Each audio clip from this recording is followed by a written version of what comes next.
Jaclyn, thank you so much for joining me today. Oh, I'm so excited to be here. Yes, this is so great. I loved being on your show. You have excellent energy. I just love being around you. And there's just like a handful of people when I'm talking to you, I'm like, oh my God, she's actually helping me in this conversation to gain clarity on my own stuff. Like just listening to you talk actually helped me so much. I'm not joking. Well, I appreciate that. And I'm so attracted to your energy and get so inspired by you. So the feeling is totally mutual. Yeah, you're like one of those, I'm like, I want to be her best friend. She's like, you have that yummy, yummy, yummy, yummy energy. So I want to dive in. I want to start with your podcast because I want to then take this apart in pieces so that our audience really can start to try on some of these ideas and the wisdom that you bring. So tell us about your podcast, Go To Gal. Tell us why you started it and what this whole podcast is about. And then we're going to dive into some of the wisdom in it. All right. Yes. So I have actually been podcasting for almost 4 years now, or probably 4 years by the time this goes live. But Go To Gal is still relatively new. So it launched in January of this year. And my mission for Go To Gal is, and I don't have the exact stats. I should probably have exact stats, but we're gonna go ish here. So in the next 10 years, more than 50% of the workforce just in the US is going to be quote unquote freelancers. Our economy is shifting so much. And the way I look at this is it could be a really bad thing or a really good thing, right? So switching to this freelancer economy could be people being underpaid, people being overworked, not getting benefits, right? Like it could be a bad thing. But I look at this as actually an incredible opportunity that myself and my clients have already tapped into. And that is not just being a freelancer, but taking this incredible opportunity to have your own business and position yourself as that go-to authority, or as I like to say, the go-to gal in your space where you can charge what you want. People are coming to you because they see you as that expert.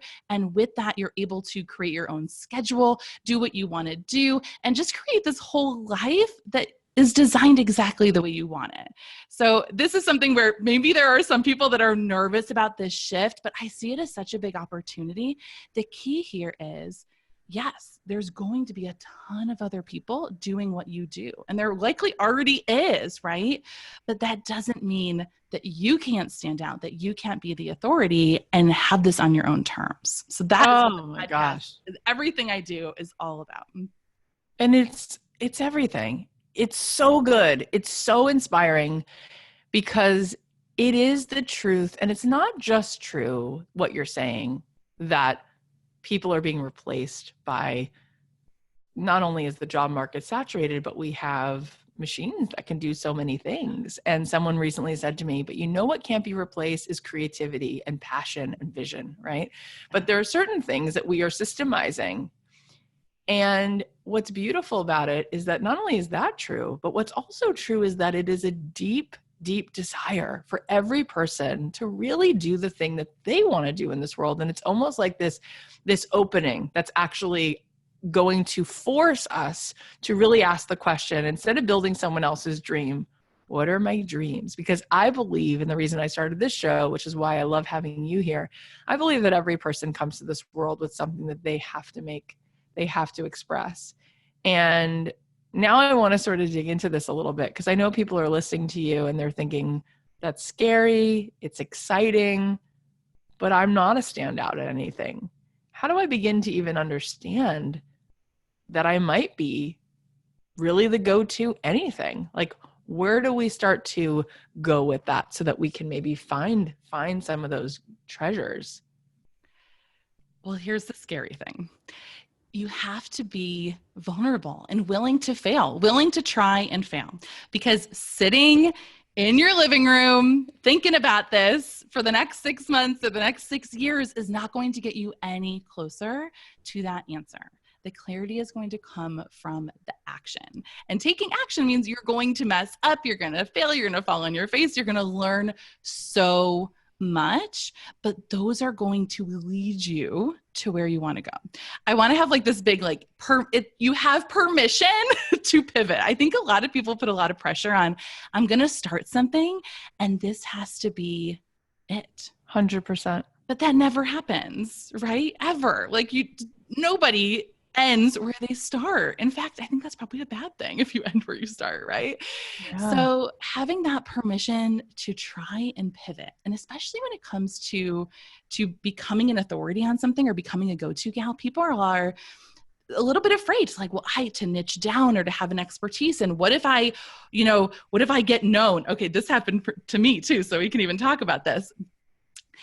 I was known for Instagram for a period of time.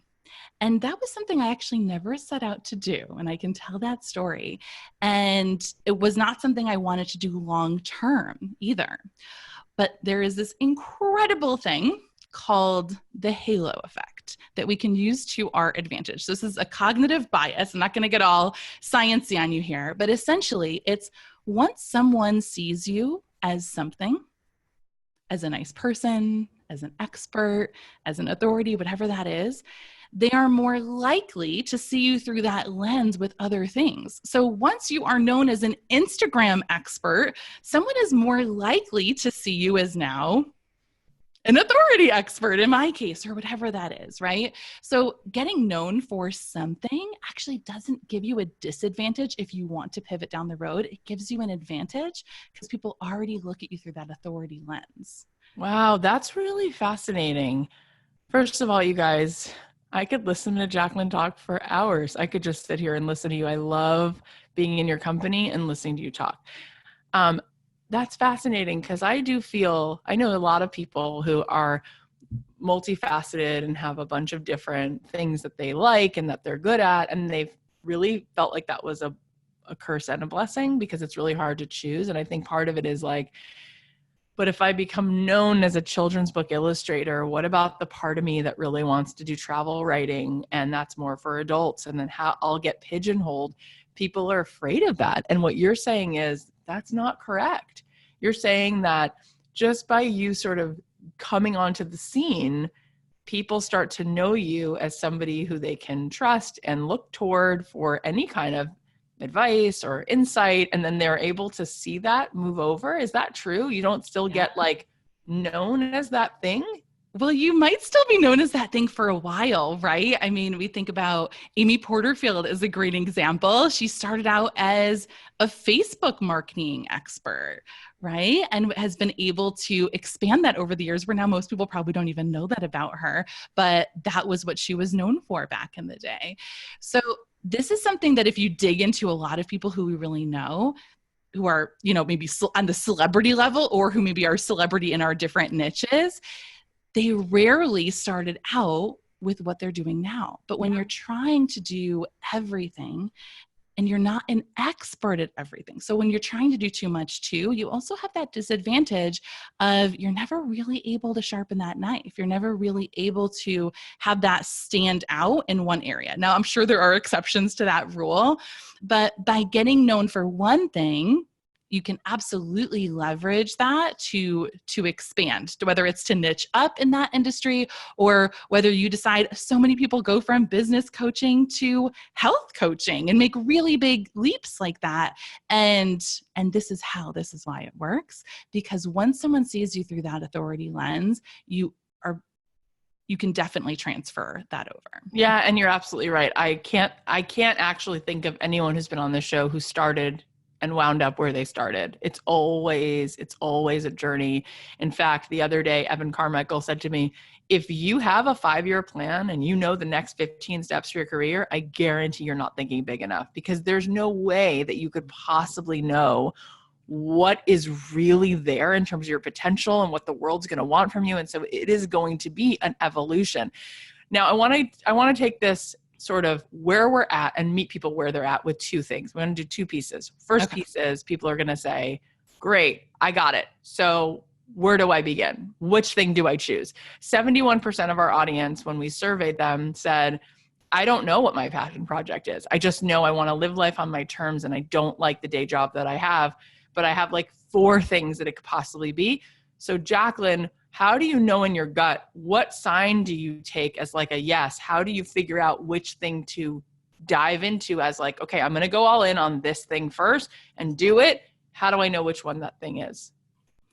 Well, a lot of times it's the thing that people come to you for the most. Now, I say that with a lot of caution because sometimes there's something that you really want to do or that you see in yourself that you haven't shared with other people. So they may not know to come to you for that. But I'll share a little bit of how I got started because I think this may help connect some dots for people. So when I first started online, I was building a community. And I started on Instagram and I started building this following, and my vision for the time, that company, so I have, raising my hand with the permission to pivot, I've done this myself. That company was called Chasing Dreams and Littles. And it was all about mom business owners. And that was what I was living in my life and my friends were doing. And I'm like, I want to bring these women together. So I started on Instagram and I very quickly actually grew an online community on Instagram. And I launched a membership. And listen, I can sit here and I can spin you some numbers that sound kind of impressive, but they really are not. But I started this Instagram account. Within maybe 4 months, I did grow that following to 6,000 people. I did a challenge and got maybe 300 people in a challenge and converted 10% of them into a membership. But the reality is I was making under $1,000 a month on this membership, right? So yes, I got started, but this was clearly not a full-time thing, right? At the same time, I had joined some online communities and was starting to build relationships and just get help, right? I was literally just being me. And I had started my first podcast. And I joke like in the witness protection program, it was all about the brand. I was not front and center. My face was not there. There was no video. There was no pictures. This was just about the community and not about me. And it felt like growing this membership was so hard, right? And I had a vision for it, but again, taking action, clarity coming from action. The funny thing that happened was that from me starting to build relationships online, starting to ask for help, starting to help others, and just be me in Facebook groups, some paid, getting help in different groups and whatnot, I started getting asked to be on podcasts. And my mentors asked me to speak at their event in San Diego. And all these people kept tagging me and DMing me, looking for help with Instagram.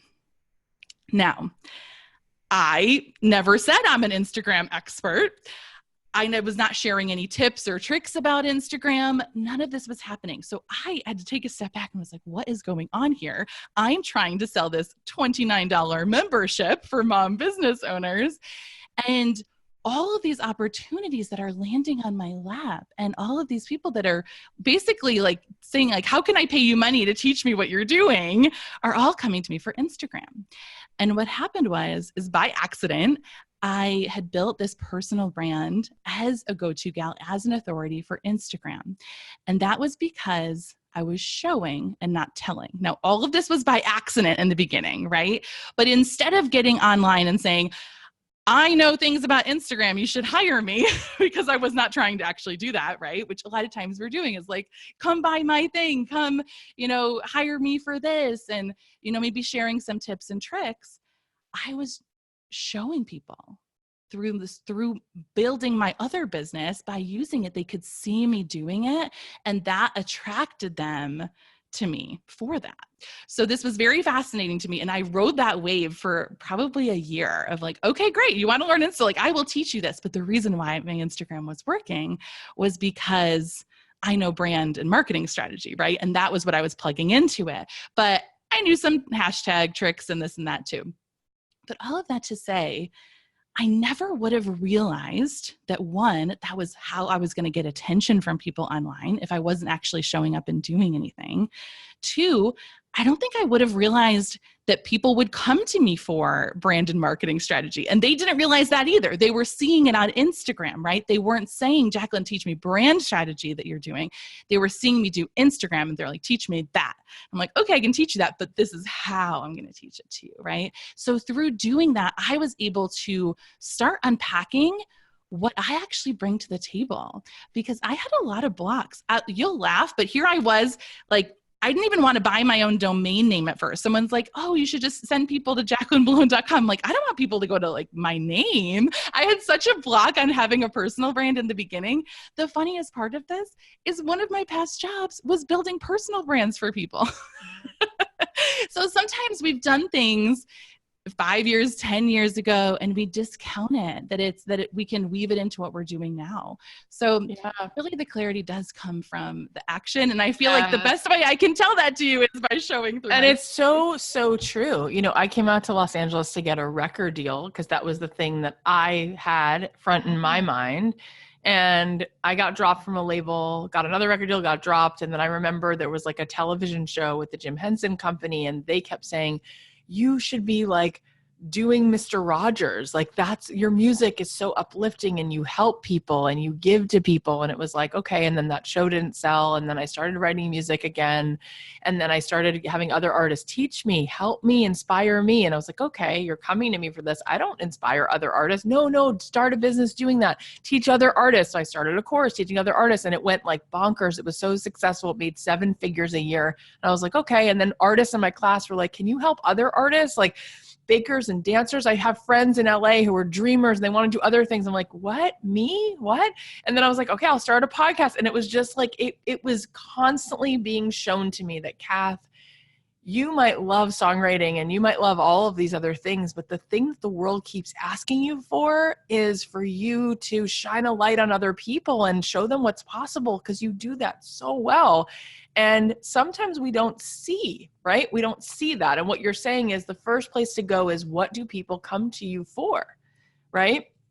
So should people make a list of like, oh, I guess I'm the person in the room that people ask for directions or they want advice, or I'm the person who they come to listen to them? Is that what you're suggesting? So if I was going to just throw out a couple ideas to get people started and get the creative juices flowing here, is one, make a list of everything that, yes, that people come to you for or hire you for. Maybe it's things that you're doing in your current job or past job, you know, side hustle things, any of that. And really think into not just the title, but what were you actually doing, or what did you enjoy doing? The core, the essence of it. Yes, the core, like drill down in of what was really happening in those jobs, or what are you just naturally good at? A lot of stay-at-home moms are doing all the, you know, juggling all these different things. So in your day-to-day life or job, what is that you're doing? But I also think that it's good to take some assessments and get outside of our own lens here, because so you'll laugh, you'll appreciate this. One of the assessments that I love is Gallop Strengths Finder. And when I first took this assessment, so it tells you your top 5 strengths. And when I first took this assessment, I was embarrassed of my strengths. Like, I got them and I'm like, these are horrible strengths. Like, I wanted the other one. Right? I'm like, these are not my number one strength. And the irony of this is not lost on me. My number one strength is positivity. And my initial thought was, that's not even a strength. Like, what is this? Like a fluffy strength, right? Which is not very positive of me to say. What I've learned now that I take clients through exercises like this too, is that everyone is embarrassed of their strengths. Everyone wishes they got different strengths. And it's because our strengths are so ingrained in us that we take them for granted. So we don't view them as strengths because, of course, I'm positive. Like that, like, I don't know another way to be, right? Another one of my strengths is ideation. Like, oh yeah, I have ideas. Like, okay, that's not, so but when you don't have ideas, you appreciate it more, right? But because my strengths are ingrained in me, I don't see that. And I've noticed now that other people have the same effect. So getting outside of our own lens is so important here, because the thing that could be your magic, you don't even recognize as a strength because it's so close to you. Oh my God, it's so true. And P.S., like, positivity, how could there be a more important strength? Because everything is energy, everything. 90% of everything is the person who's the most enthusiastic in the room and the most generous with their energy. That's it. Boom. End of story. Number 1. Number 2, ideating, being able to like spit out ideas. That's also one of my strengths too. And I realized it only recently. Like I can talk to someone and I'll be like, here's 15 ways you can monetize that. Now Yes. here, and so that's incredible. But here's really what you're saying is that we're so close to these things and we are so quick to put ourselves down that we're like, why would I make a career out of that? That's just like the thing that I do. It's like, right. Why would you just make a career out of the thing that you do so well? Because we're constantly putting ourselves down and looking outside of ourselves. This person's got this, and that's really a strength. Now, my question is, some people are going to say, well, this is a little bit backwards. They're going to say, because isn't it all about living life on your terms? Isn't it about just picking the thing that you want to do? And what's fascinating is in the recent years, like doing this podcast, talking to Seth Godin, right, who's all about like business is empathy. Sorry, it's empathy, right? I noticed that there is really a big conversation here that I have with artists all the time, where people feel a little confused. You know, aren't I supposed to live life on my terms and just choose the thing I love? Doesn't that feel counterintuitive that I want to build a life around what people need and want from me? What do you say to that? How do we figure out how to build a business, still be really happy? And how do we understand that we're going to get to live life on our terms? But really, there's this big question about like what people need. That feels like, is it about me or is it about them? It's a relationship, right? It's a relationship. I think as you're saying this, I'm just picturing a marriage, right? And it has to be a give and take.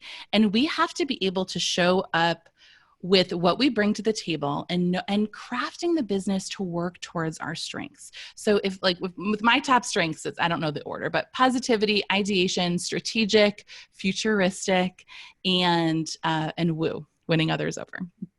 So knowing that those are my strengths, I have designed both my business and my marketing strategy to leverage those. It also means, though, that I need to see how can I, with what I can help people with, what do they need? Because me just putting together an offer that's all based on me is not going to serve anyone. And selling is serving. People aren't going to buy just because they love me. Well, maybe no. But people are going to buy because I'm going to help them get something. I'm going to help them get a result. So finding that place where, one, if we make it all about them, and it is a slippery slope. Like I mentioned with Instagram, I never set out to do it, and it wasn't my long-term strategy.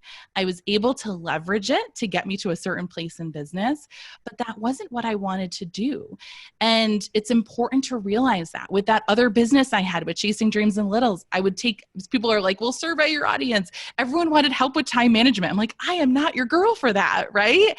So it's important that we show up and know how we can help people, but it's just as important to listen and truly listen to what people need and how you can take what you know or what you can do to help them solve that problem, whatever it is.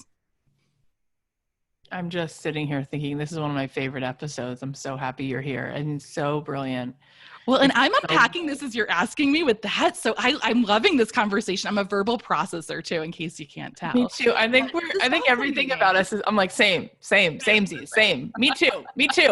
The thing is that I think for a lot of creatives, this is the conversation everyone has to hear, because I think the reason people get stuck and they keep circling that same place and they're frustrated, why am I not making a living? Because this is the conversation they haven't yet really figured out for themselves. You do have to serve. Bottom line, a business means somebody else is paying you because they needed it. They wanted it. They're giving you money because they're letting you know, I value this thing. I'm going to give you money for it. It's not just a patron. It's not just like, you go do you. Like, that is not how businesses survive. It's like, you made something I loved and wanted and needed, right? Yes, and yet at the same time, it's like, there are people who are going to show up and be like, Jaclyn, just tell me time management stuff. And you're going to have to go, no, like, I won't be happy. Right. Part of that though, you were like, that's not really my strength. Okay. Right. So when you really got clear of what your strength was, even if people thought you were the go-to person for Instagram, you were like, actually, really, really, truly, my strength is going to be more about you, helping you ideate and all of that. But what if your strength is really doing math? Like that is it. And you deeply, deeply want to paint. And you're like, but I'm going to be honest. No, my strength is math and people want me to do math, but I'm like resistant to it. How do we sit with that? What do? Do you just then starve and try to become an actor, even though your strength is doing math? Do you say like, no, Kathy, teach me how to monetize the acting? Or is there some way? And is there something about that that might be a clue that you are supposed to serve somehow in the math world? Do you know what I'm saying? Like, I do think that people are wrestling with this. I'm just curious what your opinion is. Yes. Well, this is such a fascinating conversation for me. So I think that we all have multiple strengths, right? And there's many different directions and different business models and different ways that we could be making money or enjoying what we do and like fulfilling our purpose and passion and still having that be our source of revenue. Sometimes it just takes getting creative. So if math is your only expertise, which is very hard for me to relate to because it's not my expertise. Yeah, not mine. Literally, I cannot. Thank God for tip calculators. I'm like, what's happening? I'm like, I don't math. Yeah. And now they teach math in a different way. And my daughter is in first grade and I'm already confused. I'm like, what are these? It looks like a graph. Like, how are we counting that? I don't know. Like, can't we just memorize these? Yeah. It's like 2 + 2. Carry the one? What? Can I just talk to someone instead? Okay. Okay. So back to but let's say hypothetically it is math. Okay? It is math. So one, if that's their true expertise, I feel like a lot of times that is the thing that they enjoy.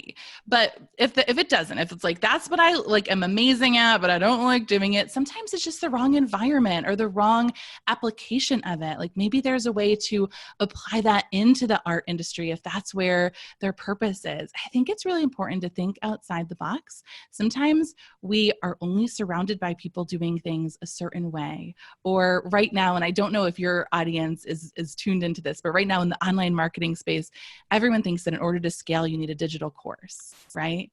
And digital courses can be amazing, but there are a million different ways to scale a business.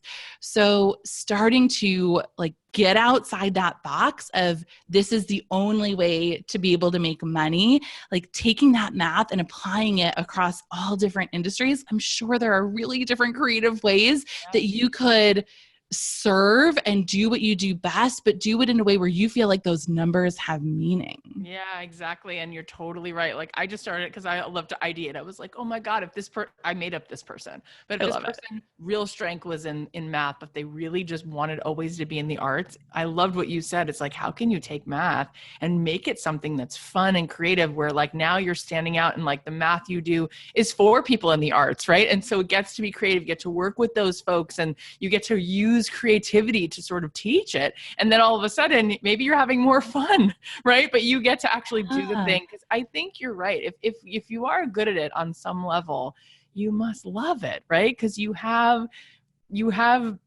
been using that muscle, right? So like there's a part.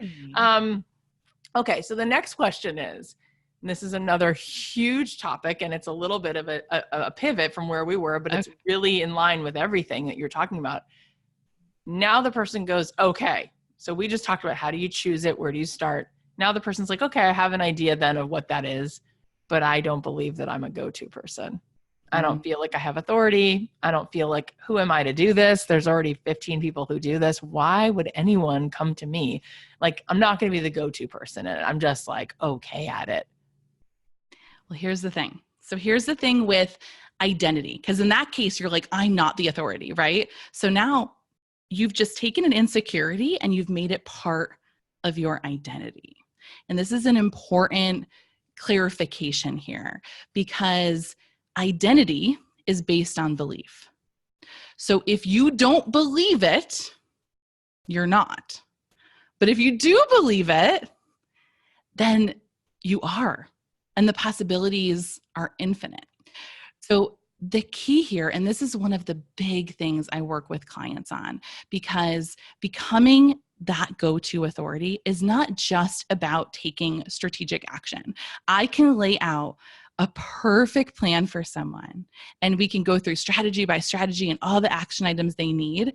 But if they're sitting in that, if deep down they don't believe that they're worthy of that, or that they have enough value to add, or that they are that authority, they either won't do it or they'll do it, but it won't work. Because if they're not bringing that energy to it, especially with authority, I mean, authority is truly equal parts belief on both sides. So you need to believe it in order for other people to see that in you. If you're showing up with that energy of, why would anyone hire me? No one's going to hire you. So this is just as much inner work. And I wish I will give some quick tips, but this is something that truly is a transformation, and giving yourself that time and grace and making it a habit to step into this is what is the most important, because it's true. What happens, it's a horrible example, but I do think it illustrates it, kind of taking it outside of our industry for a minute, is lottery winners. There's some crazy statistic, like 70% of the big time lottery winners go bankrupt within 5 years. Bankrupt within 5 years. And which is mind-boggling to think about. But what happens is they are poor or have very little money to begin with. And then overnight, they become a multimillionaire. Even though all that external evidence is there that they are a multimillionaire now, somewhere in their subconscious, it never caught up. They never owned that identity of being a millionaire. So things are going to happen. They're going to self-sabotage. They're spending money. They're doing all this stuff. And because they never made that identity shift, within 5 years, they become bankrupt. I mean, it is devastating. But there's countless examples of this all over when we look. And the same thing happens in business, is if we're taking those actions and putting ourselves out there to build the business, but we don't do the inner work, even when that external evidence is showing us that we're in authority, that subconscious is going to pull us 2 steps back, because we're still identifying as maybe that newbie in business, or maybe that person in our last job, or, maybe it goes back to grade school and things. I mean, we could, a whole therapy session on this, right? But if we let those past identities hold us back, we can never fully step into becoming that authority. Yeah, and that's so huge. I mean, that's such a perfect example of it. I have heard that statistic. It's crazy. So what are some of the exercises or some of the ways that you can help us shift that? Yes. Because if that's the case, and you listen to everything Jaclyn says, and then you're like, but I'm going to be intellectually honest, I don't believe it. So Right. now at least you're a lot of the way there, because Yes. you have the awareness. Of it. Yes. Step 1, awareness. But what do you do now to correct that? Because you're like, yeah, that's true. So how do I teach myself to believe something that I'm like, I don't believe it? What do I do? How do you shift it? You practice, right? So what you do is you start to you create a vision of, who am I as that authority, right? And what does that mean for me to be that? And then on a daily basis, you start practicing stepping into that identity. So our identity is based on what we think, what we feel, what we see, and what we do. So coming through that lens, being able to catch ourselves and saying, okay, as we have this thought of, no one would pay me for this, is that the thought that an authority would have? No. So then we're starting to build awareness and shift those thoughts. Feelings, if we're starting to feel, I'm not good enough, or I'm not ready for this, is that what someone who is the authority would say? No. And starting to reframe those things as they come up. But I think the real power here is in the seeing and in the doing. So with seeing, it's how you're viewing opportunities, those decisions that you're making on a daily basis. When you're presented with things, putting on that authority hat and saying, okay, if I was the authority, let's just humor myself. I like to, and I say that meaning like with the double meaning of humor yourself and do it, but also like have some fun with this. Like this can be heavy stuff. If you're really getting in your own head about stuff, it can feel really freaking heavy.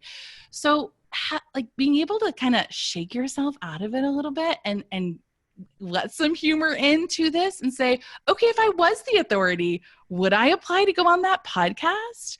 Would I say yes to that speaking opportunity, even though I'm not ready yet? You start making decisions from a different place. Yeah.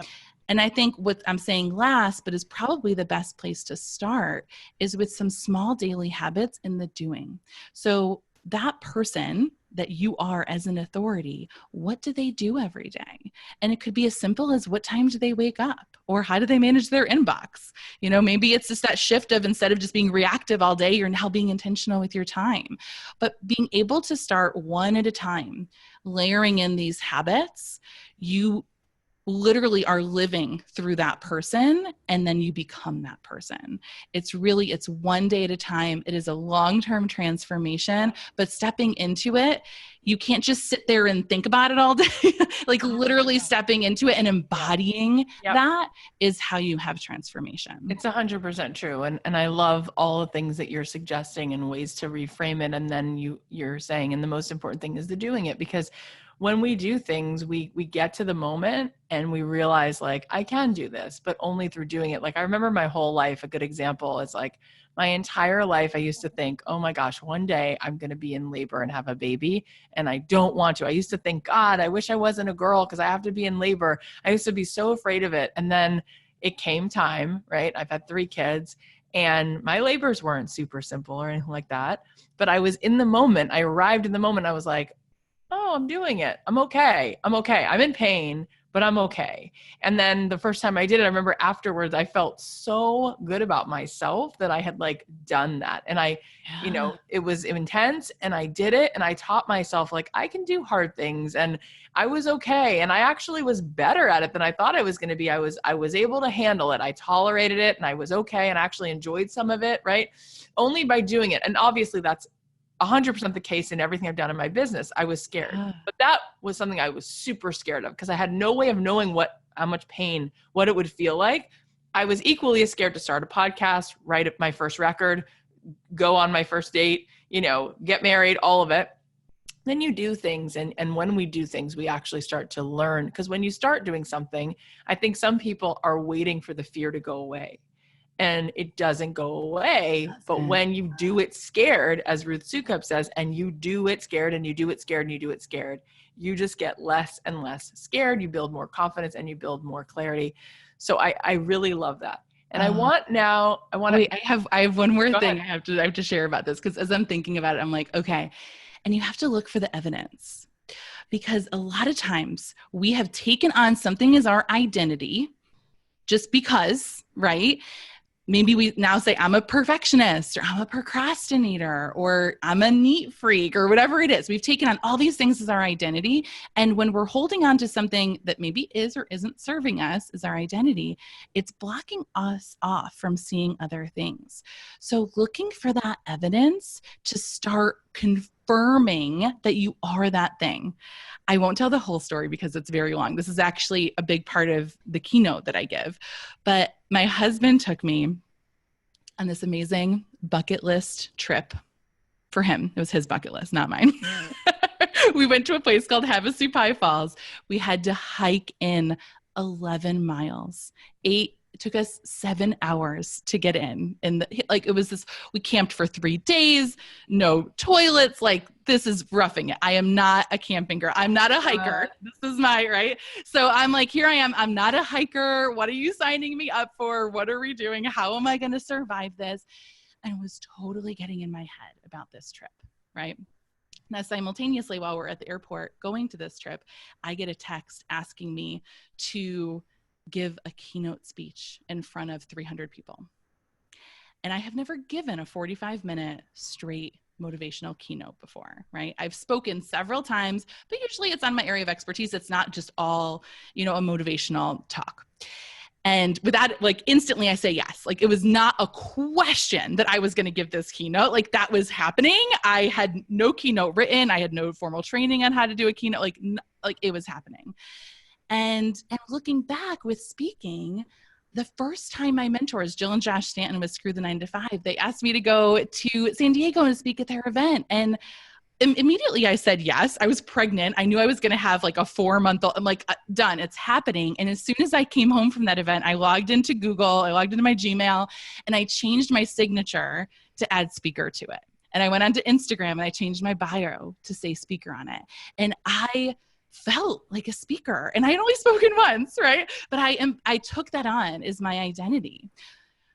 Well, now my husband taking me on this crazy trip, and here I am like, I'm not a hiker. What are you doing? How are we going to survive this? And I started thinking about it. And it really wasn't until after the fact when I was writing my keynote, because a big part of it was telling the story of this trip and a lot of the struggle that we've gone through with it.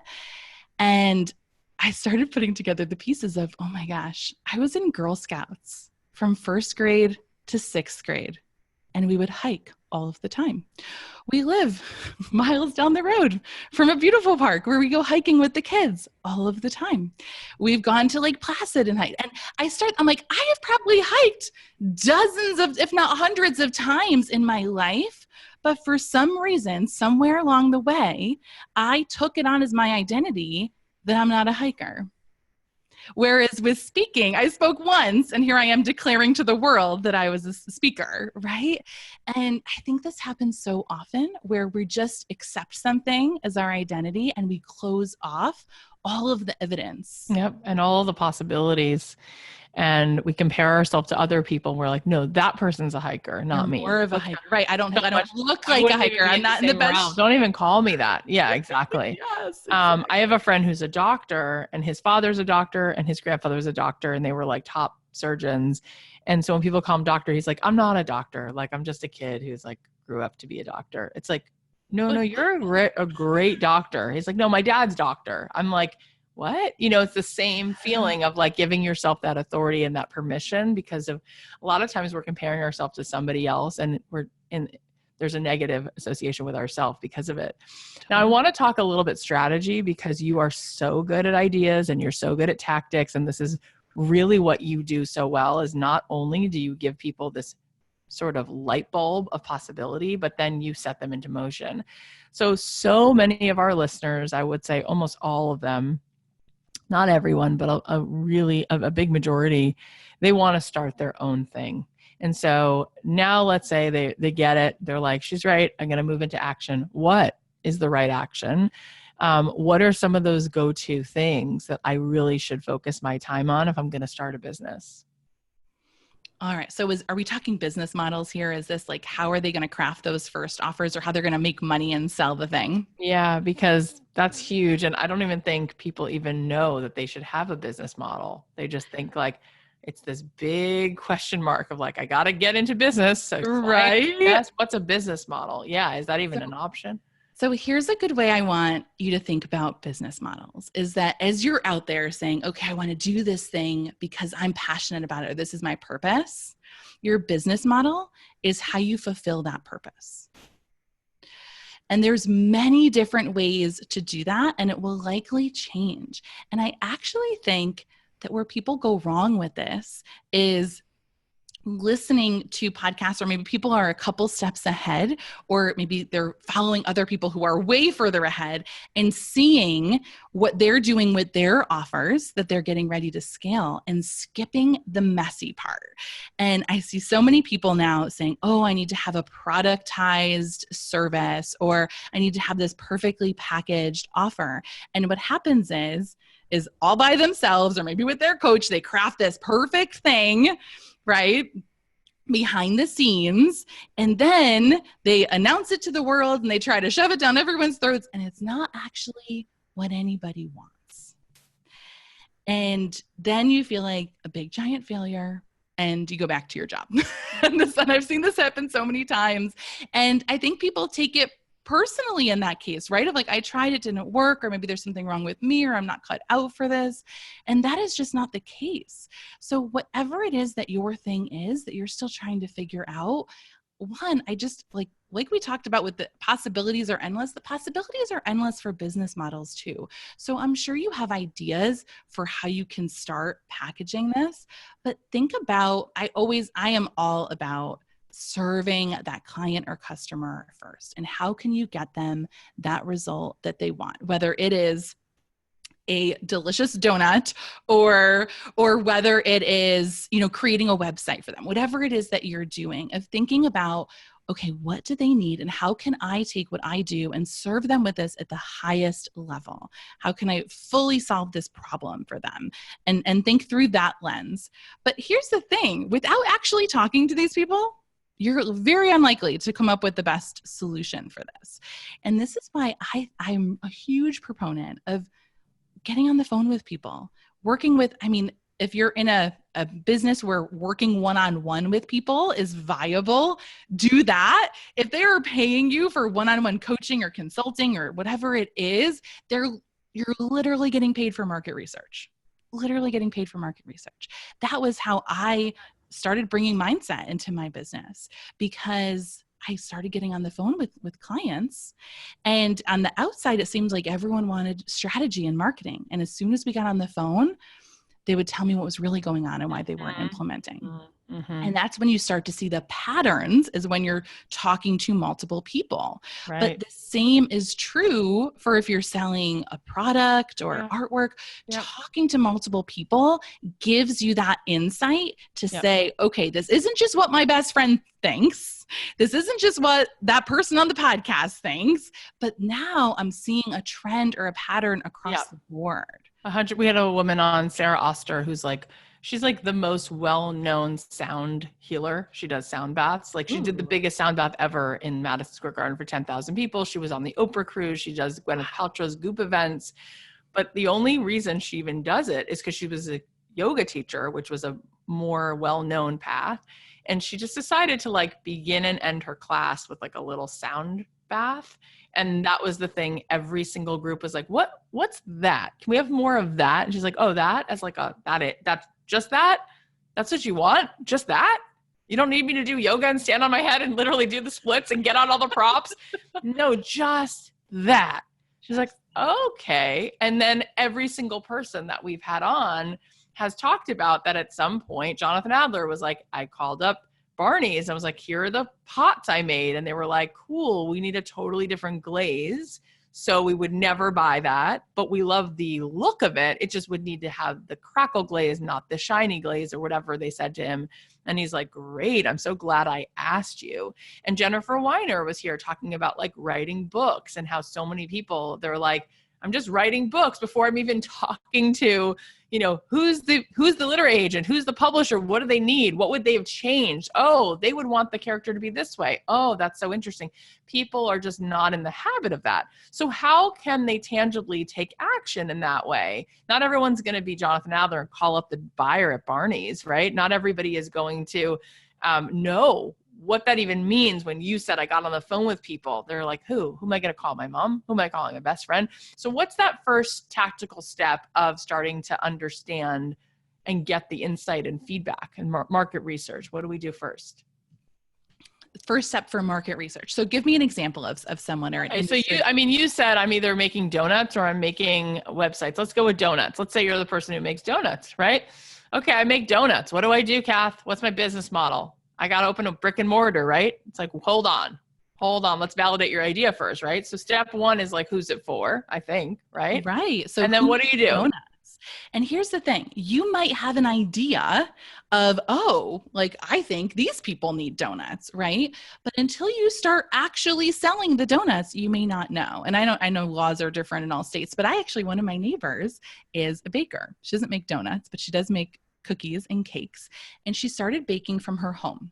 Before she actually now has on her lower level, like a full commercial kitchen and is certified there. But in New York, there's like a threshold that you can sell from your home until you hit a certain. We just had Candace Nelson here from Sugar Rush and Sprinkles, and she started in her condo selling cupcakes. Oh, love it. Okay. It is a thing. You can go with that. It's a thing. So start there. Don't go lease space. Like start where you are, right? So start doing that and start to see who's buying the donuts, who has the biggest order, who needs donuts the most, and just start having conversations with the people who are buying. And everywhere you go, talk about what you do. Where would you even, people are going to say, where would I even get my first buyer? Like, what does that mean?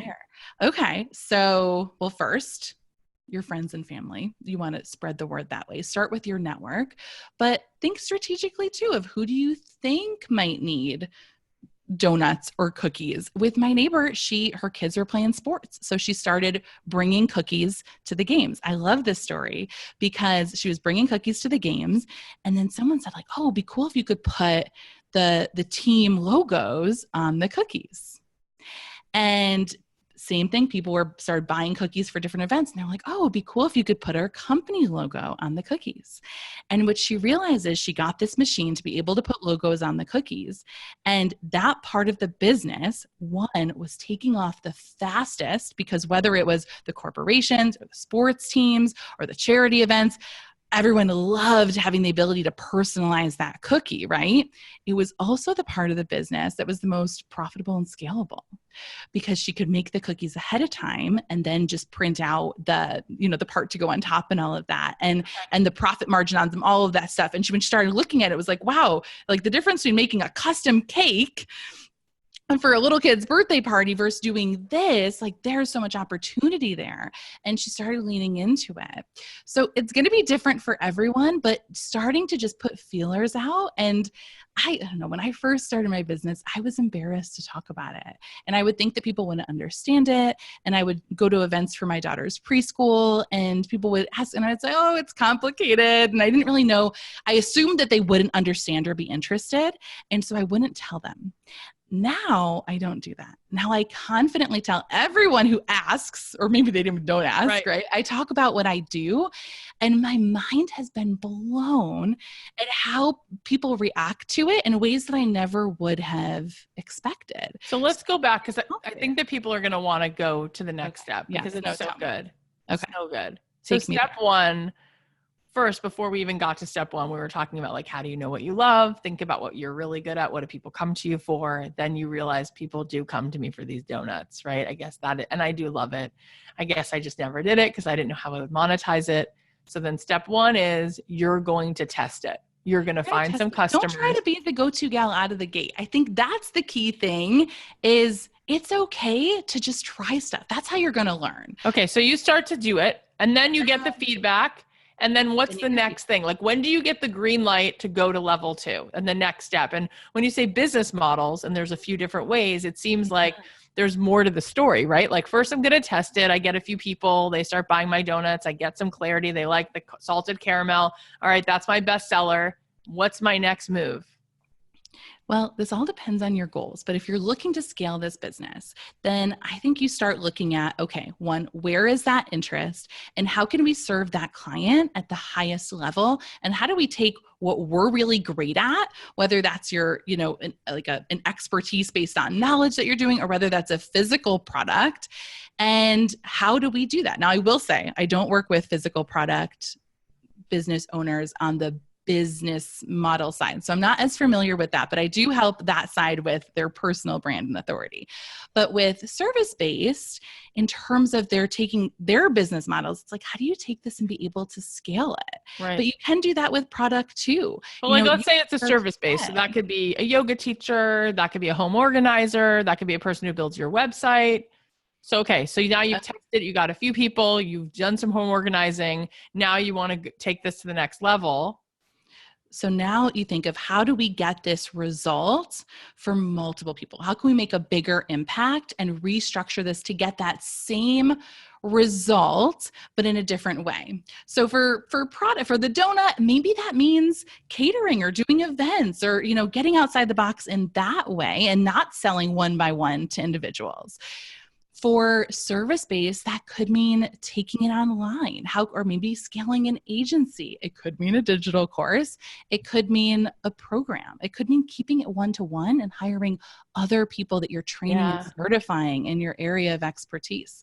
It could mean writing a book. I mean, there's so many different ways to do it, but I think going one step at a time and getting that feedback, both in what's getting people that result, and also what do you enjoy doing, and also what works for revenue, and just constantly checking in with that, getting outside of not trying to do everything yourself, bringing, whether it's friends, if you're in a mastermind or a coach or industry experts, but getting outside of your own head to be able to look in and say, okay, where can we do less but have more impact? perfect. Yeah. But the key is that you got to start a little messy, because Yep. otherwise you never get to that gold.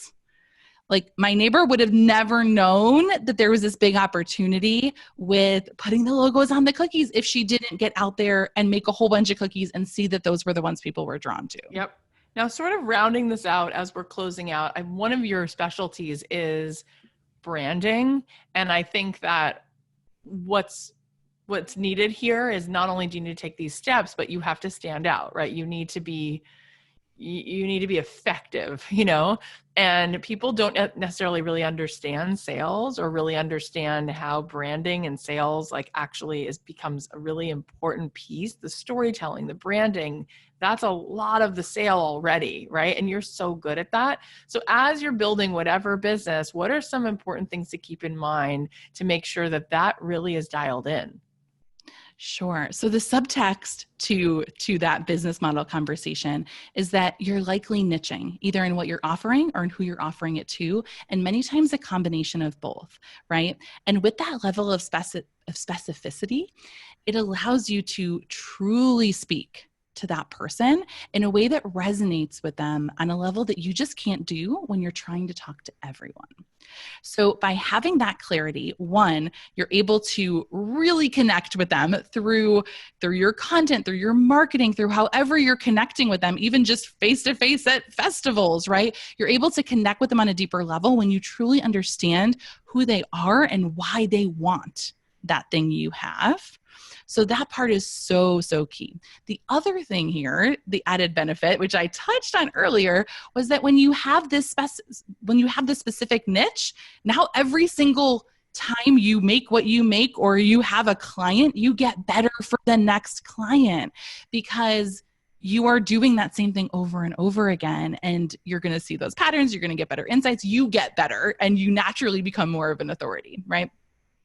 But outside of this, I would say I have my authority armor framework, which I will briefly go through. I obviously can't go too far in depth here, but I think it's important to touch on all the key components, because it's essentially how you tell that story, how you show that story and not just tell that story, so people understand that you're that authority.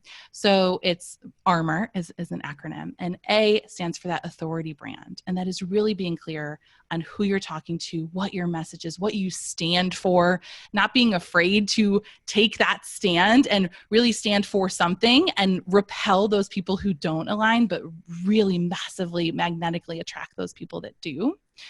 The R is for the right offer in front of the right audience. And that takes time, but that's really figuring out what that business model is, how you're going to package that thing up in a way that is truly irresistible to them, and who that person is that is going to pay you top dollar and go crazy for it and keep coming back.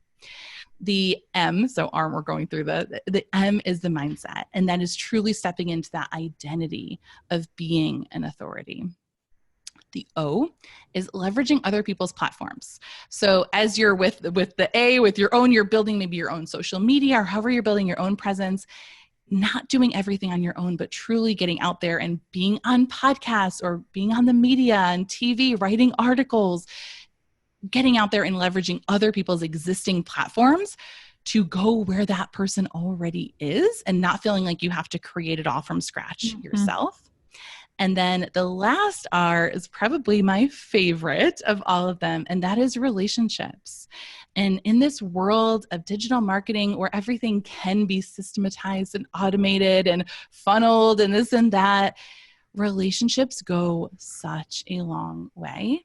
And really looking outside of all of the other things and saying, okay, who can I connect with? Whether it's your customer, sometimes it's a competitor, but where are there mutual synergies? Who else is in your industry? And what relationships can you build that you can really grow together?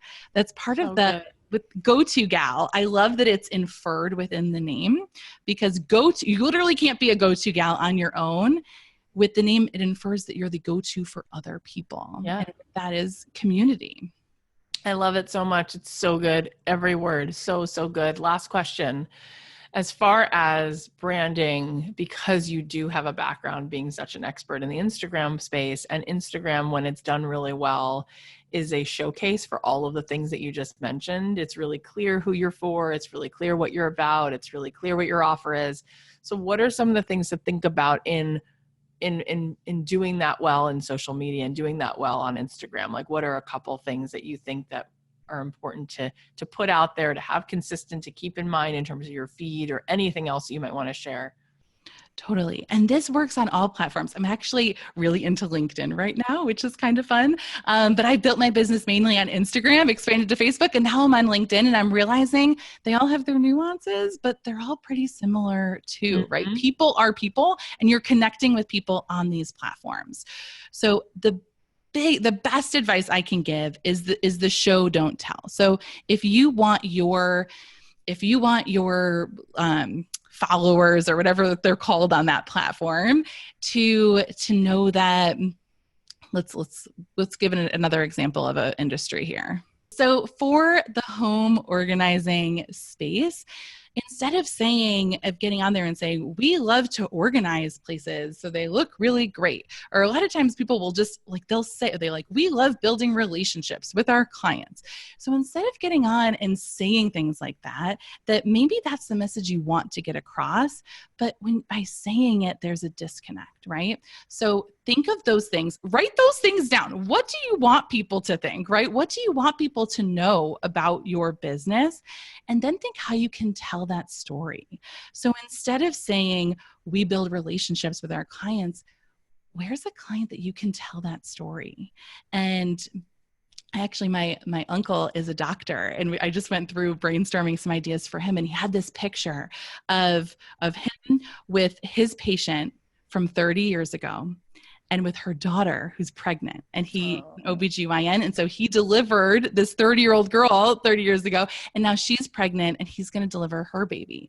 And it was this, I think he had said something like, we value relationships or something like that. And it's like, no, there's such a powerful story here. Instead of just saying it, tell the story of how incredible this feels to be standing, how surreal it is to stand next to my client from 30 years ago who I delivered her baby. And now she's here getting ready to give birth to her baby. And I'm so honored to be able to serve multiple generations of women. There's feelings in it, right? Like someone told me the other day that facts tell, but stories sell, because we are not buying things, we buy feelings. And so it gives some specific thing to connect to, and it starts to make you feel things. That's beautiful. And that's definitely something huge that people should think about in their online work, in their branding work, is like, tell your story, share stories, share your client stories, right? I think the biggest mistake people make with having a personal brand or becoming the authority is making it all about them. Because like we said before, and it's confusing because you're like, but wait, Jaclyn, it's a personal brand. Isn't it supposed to be about me? No, it's not about you. It's about how you help people. It's about the people that you're talking to.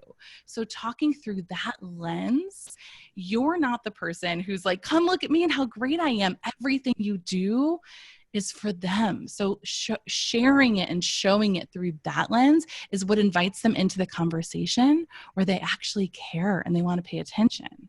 Otherwise, if you're like, oh, I'm here doing this, they may be your friends, or they may just feel supportive and they're going to cheer you on, but they'll likely stop paying attention and they won't buy from you because they won't get how you can help them. So good. And that also takes so much of the anxiety out of it, because it's really not about you having to prove yourself all the time. It's really about other people shining a light on how you're just there to serve other people. And that's so beautiful. Oh my gosh. I mean, when I say I could talk to you for hours, I really want to and can. Tell us where we can find you, where we can find your podcast, where we can find your work, and any of the other things that you offer. Absolutely. All right. So definitely find me at the Go To Gal podcast on all places where podcasts are heard. And we put out new episodes every Monday and Thursday.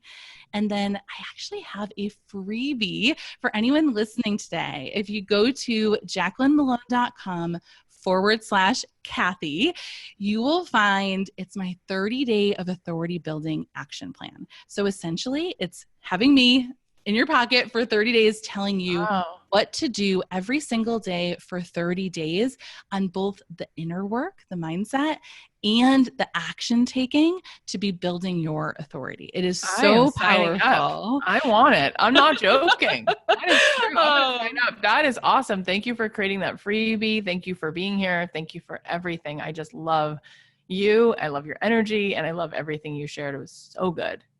oh, thank you, Kathy. I love being here, and I could talk to you all day too. Amazing.